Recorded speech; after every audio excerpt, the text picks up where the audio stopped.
Hello दोस्तों, local कहानी में आपका स्वागत है। आज मैं लाया हूँ शेर और चूहा की जबरदस्त कहानी। चलिए दोस्तों, कहानी शुरू करता हूँ। जंगल का राजा शेर खा पी कर आराम से एक पेड़ की छांव में सो रहा था। तभी कहीं से एक नटखट चूहा वहां आ पहुंचा और खेलने लगा।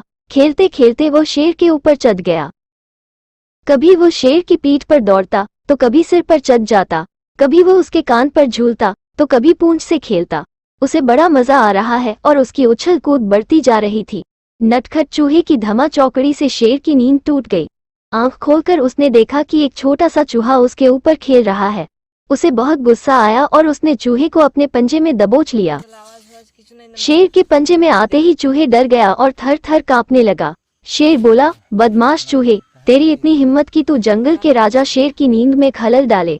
अब तेरी खैर नहीं, मरने के लिए तैयार हो जा। अब मैं तुझे मारकर खा जाऊंगा। मौत सामने देख चूहा गिड़गिड़ाने लगा। वनराज, मुझे क्षमा कर दे, मुझसे बहुत बड़ी भूल हो गई। मुझ जैसे छोटे से प्राणी को खाकर आपको क्या मिलेगा? आपका पेट तो भर नहीं पाएगा। कृपा कर मुझे छोड़ दीजिए। अवसर आने पर मैं अवश्य आपके काम आऊंगा। चूहे की बात सुनकर शेर हंसने लगा और बोला, मैं जंगल का राजा हूँ, मुझसे बलशाली इस पूरे जंगल में कोई नहीं। तू छोटा सा चूहा मेरे क्या काम आएगा?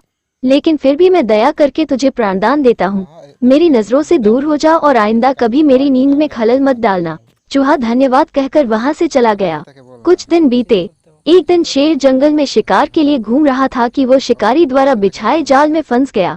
उसने बहुत प्रयत्न किया किंतु जाल से बाहर नहीं आ पाया। वो मदद के लिए दहाड़ने लगा। शेर की दहाड़ वहां से गुजर रहे एक चूहे के कानों में पड़ी। यह वही चूहा था जिसे शेर ने दया कर प्राणदान दिया था। चूहे दहाड़ की दिशा में गया तो शेर को जाल में फंसा हुआ पाया। उसने फौरन अपने नुकीले दांतों से जाल काट दिया। शेर आजाद हो गया। उसने चूहे को धन्यवाद दिया तो चूहा बोला, वनराज, आप शायद मुझे भूल गए हैं। मैं वही चूहा हूँ जिसे अपने प्राणदान दिया था। मैंने आपको कहा था कि किसी दिन मैं अवश्य आपके काम आऊंगा। देखिए, आज मैं आपके काम आ ही गया।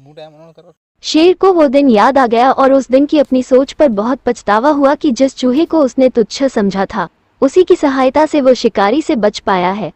सीख, पहला बाहरी स्वरूप देखकर किसी की योग्यता का आंकलन नहीं करना चाहिए। दूसरा, उपकार कभी व्यर्थ नहीं जाता, किसी न किसी रूप में उसका फल अवश्य प्राप्त होता है।